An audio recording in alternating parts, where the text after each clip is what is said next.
Silicon city ಬೆಂಗಳೂರಿನಲ್ಲಿ ಪ್ರತಿ ಬಾರಿ ಗಣೇಶೋತ್ಸವ ಬಂದಾಗ ಬಿಬಿಎಂಪಿ ಈ ಪಿಒಪಿ ಗಣಪತಿಯನ್ನು ನಿಷೇಧ ಮಾಡಿದ್ದೇವೆ ಅಂತ ಹೇಳಿದ್ದೇ ಬಂತು. ಅದು ಯಾವುದೂ ಕೂಡ ಉಪಯೋಗಕ್ಕೆ ಬಂದಿಲ್ಲ ಅನ್ನೋದು ಈ ಬಾರಿ ಕೂಡ ಮತ್ತೊಮ್ಮೆ ಪ್ರೂವ್ ಆಗಿದೆ. ಹೇಗೆ ಅಂದ್ರ ಇಲ್ಲಿದೆ ನೋಡಿ ಡೀಟೇಲ್ಸ್. ಬಿಬಿಎಂಪಿಯ ಎಡವಟ್ಟೋ ಗಣೇಶ ವರ್ತಕರ ಟ್ಯಾಲೆಂಟೋ? ಸಿಲಿಕಾನ್ ಸಿಟಿಯಲ್ಲಿ ಪಿಒಪಿ ಗಣೇಶಗಳದ್ದೇ ಆರ್ಭಟ. ಕಲ್ಯಾಣಿಯಲ್ಲೂ ಗಣಪ, ಕಲ್ಯಾಣಿ ಸುತ್ತಲೂ ಗಣೇಶ. ರಸ್ತೆ ಬದಿಯಲ್ಲೂ ವ್ಯಾನ್ ಆಗಿರುವ ಪಿಒಪಿ ಗಣಪನದ್ದೇ ಕಾರುಬಾರು.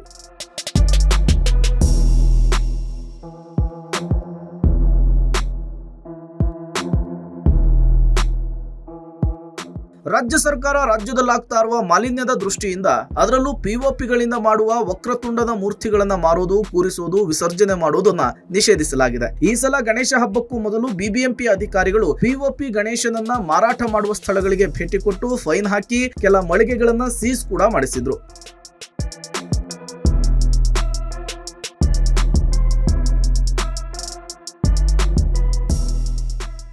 ಪಿಒಪಿ ಗಣೇಶನ ಪ್ರತಿಷ್ಠಾಪನೆಯನ್ನು ಕೂಡ ಬಿಬಿಎಂಪಿ ಬ್ಯಾನ್ ಮಾಡಿದ್ದು, ಒಂದು ವೇಳೆ ಇಂತಹ ಪಿಒಪಿ ಗಣೇಶನನ್ನ ಕೂರಿಸಿ ಕಲ್ಯಾಣಿಗೆ ವಿಸರ್ಜನೆಗೆ ತಂದ್ರೆ ಅದಕ್ಕೂ ಅವಕಾಶ ಇಲ್ಲ ಅಂತ ಹೇಳಿದೆ. ಆದ್ರೆ ಪಿಒಪಿ ಗಣೇಶನಿಗೆ ಸಂಪೂರ್ಣ ಬ್ರೇಕ್ ಹಾಕುವುದಕ್ಕೆ ಬಿಬಿಎಂಪಿ ಎಡವಿದ್ದು, ಬೆಂಗಳೂರಿನ ಅತಿದೊಡ್ಡ ಗಣೇಶ ವಿಸರ್ಜನೆಯ ಕೆರೆಯಾಗಿರುವಂತಹ ಹಲಸೂರಿನ ಕಲ್ಯಾಣಿಯ ತುಂಬ ಪಿಒಪಿ ಗಣೇಶನದ್ದೇ ಕಾರುಬಾರು. ಇಲ್ಲಿ ಸರಿಸುಮಾರು 1.40 ಲಕ್ಷ ಗಣಪತಿಗಳನ್ನ ಇಲ್ಲಿಯವರೆಗೂ ವಿಸರ್ಜನೆ ಮಾಡಲಾಗಿದ್ದು, 40,000ಕ್ಕೂ ಹೆಚ್ಚು ಪಿಒಪಿಗಳಿಂದ ಮಾಡಿರುವ ಗಣಪತಿಗಳೇ ಇದೆ. ಅದರಲ್ಲಿ ಬೃಹತ್ ಗಾತ್ರದ ಮೂರ್ತಿಗಳೇ ಹೆಚ್ಚಾಗಿದ್ದು, ಇದು ನೀರಿನಲ್ಲಿ ಕರಗದೆ ಮುಳುಗದೆ ಹೇಗೆ ಅರ್ಧಂಬರ್ಧ ತೇಲ್ತಾ ಇದೆ ನೋಡಿ. ಬೆಂಗಳೂರಲ್ಲಿ ವಿಜೃಂಭಣೆಯಿಂದ ಗಣೇಶ ಹಬ್ಬ ಆಚರಣೆ ಆಗಿದೆ. ಗಣೇಶ ವಿಸರ್ಜನೆ ಕೂಡ ಆಗ್ತಾನೆ ಇದೆ.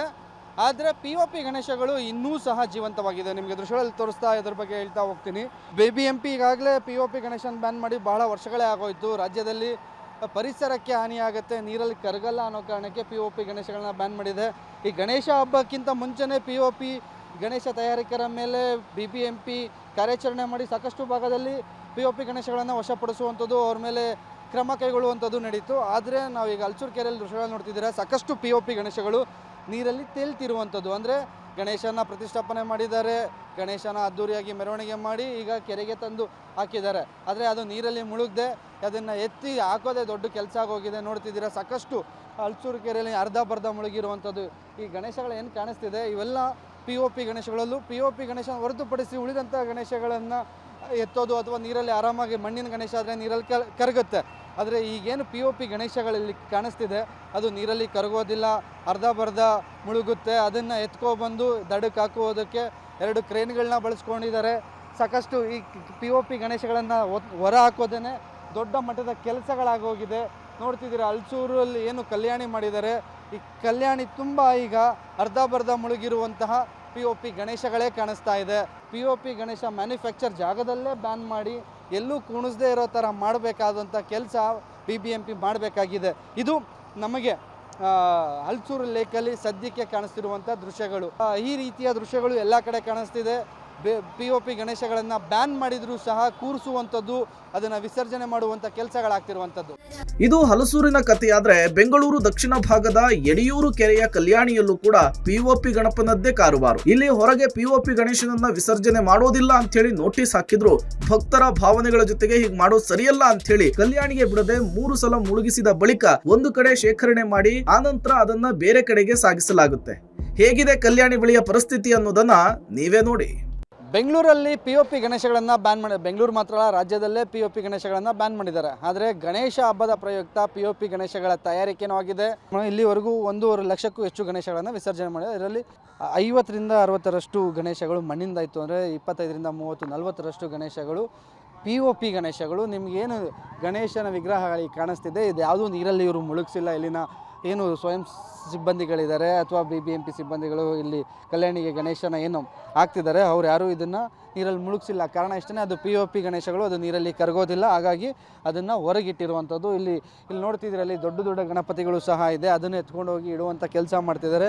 ಇದು ಬರೀ ಇವತ್ತೊಂದು ದಿವಸದ ದೃಶ್ಯಗಳು. ಇವತ್ತೊಂದು ದಿವಸ ಬಂದಿರುವಂಥ ಗಣೇಶಗಳನ್ನು ಈ ರೀತಿ ಅವರು ಎತ್ಕೊಂಡೋಗಿ ಒಂದು ಮೂಲೆಯಲ್ಲಿ ಇಡುವಂಥ ಕೆಲಸ ಮಾಡ್ತಿದ್ದಾರೆ. ಅಂದರೆ ನೀರಲ್ಲಿ ಈ ಪಿಒಪಿ ಗಣೇಶಗಳು ಕರಗೋದಿಲ್ಲ, ಅದು ನೀರಲ್ಲಿ ಹಾಕಿ ಅದನ್ನು ಎತ್ತೋದೇ ಒಂದು ದೊಡ್ಡ ಕೆಲಸ ಆಗೋಗುತ್ತೆ. ಹಾಗಾಗಿ ನೀರಲ್ಲಿ ಹಾಕೋ ಬದಲು ನೀರು ಬಳಿ ಇಟ್ಟು ಅದಕ್ಕೆ 3 ಸಲ ನೀರನ್ನು ಚುಮ್ಮಿಸಿ ಆಮೇಲೆ ತಂದು, ಅಂದರೆ ಯಾಕಂದರೆ ಗಣೇಶನ ಕೂರಿಸಿದವರು ತುಂಬ ನಂಬಿಕೆಯಿಂದ ವರ್ಷದಿಂದ ಭಕ್ತಿಪೂರ್ವಕವಾಗಿ ಕುಣಿಸಿರ್ತಾರೆ ಗಣೇಶನ ನೀರಲ್ಲಿ ಬಿಟ್ಟು ಇದು ಮಾಡಬೇಕು ಅಂತ. BBMP ಅವರು ಸಹ ಗಣೇಶ ಹಬ್ಬ ಪ್ರಾರಂಭಕ್ಕಿಂತ ಮುಂಚೆನೇ POP ಗಣೇಶಗಳನ್ನು ಮೊದಲಿಗೆ ಸರ್ಕಾರ ಅಥವಾ BBMP ಅವರು POP ಗಣೇಶಗಳನ್ನು ಪ್ರತಿಷ್ಠಾಪನೆ ಮಾಡಿಸೋದಕ್ಕೆ ಅವಕಾಶ ಮಾಡಿಕೊಟ್ಟಿದ್ದು ಯಾಕೆ ಅಂತ ಒಂದು ಪ್ರಶ್ನೆ ಬರುತ್ತೆ.